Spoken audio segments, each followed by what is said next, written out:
Hello friends, నమస్తే. వారికి 10,000 రూపాయలు కొత్త పథకం ప్రకటించిన ఏపీ ప్రభుత్వం.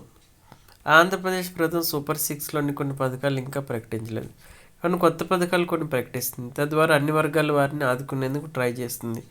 అయితే సూపర్ సిక్స్ పథకాలను అమలు చేయాలని ప్రజలు కోరుతున్నారు.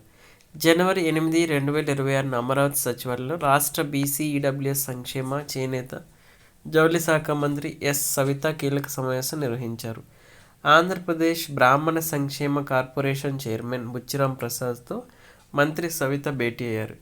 ఈ భేటీలో గరుడ పథకం అమలు విధానాలు, మార్గదర్శకాలపై వివరంగా చర్చించారు. ఈ పథకాన్ని త్వరలోనే ప్రారంభించేలా కార్యాచరణ ప్రారంభమైందని మంత్రి సవిత ప్రకటించారు.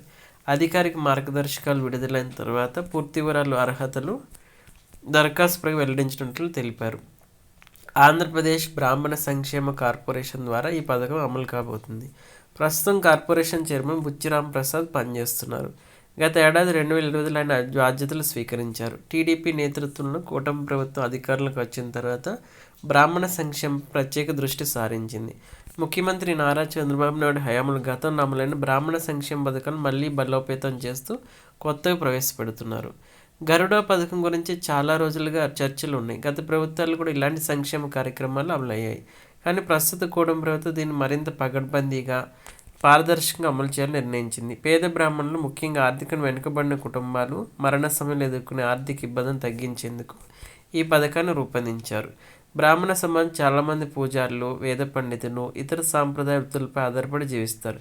వారిలో నిరుపేదల సంఖ్య గణనీయంగా ఉంది. అలాంటి వారికి ఈ సాయం ఎంతో ఉపయోగకరంగా ఉంటుందని చెప్పారు. అర్హతల విషయానికి వస్తే మరణించిన వ్యక్తి బ్రాహ్మణ సామాజిక వర్గానికి చెందిన వారే, కుటుంబం ఆంధ్రప్రదేశ్ నివాసులై నిర్దిష్ట ఆదాయ పరిమితిలోపు ఉండాలి. ఇక దరఖాస్తు ప్రక్రియ ఆన్లైన్ లేదా కార్పొరేషన్ ఆఫీసుల ద్వారా సులభంగా ఉంటుందని అంచనా. అధికారిక గైడ్లైన్స్ విడుదలైన వెంటనే వివరాలు స్పష్టమవుతాయి. ఈ పథకంతో పాటు బ్రాహ్మణ సంక్షేమ కార్పొరేషన్ ఇతర కార్యక్రమాలు, విద్యా స్కాలర్షిప్లు, భారతీయ పథకం, నైపుణ్య శిక్షణ, గాయత్రి పథకం, గృహ నిర్మాణం, వశిష్ట పథకం వంటివి కొనసాగుతున్నాయి. ప్రభుత్వం బ్రాహ్మణ సమాజ సంక్షేమంపై ప్రత్యేక శ్రద్ధ పెడుతుందని ప్రకటన స్పష్టం చేసింది.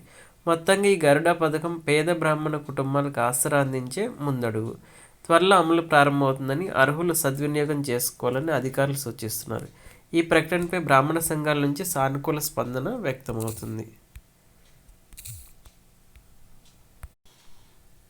హలో ఫ్రెండ్స్, నమస్తే.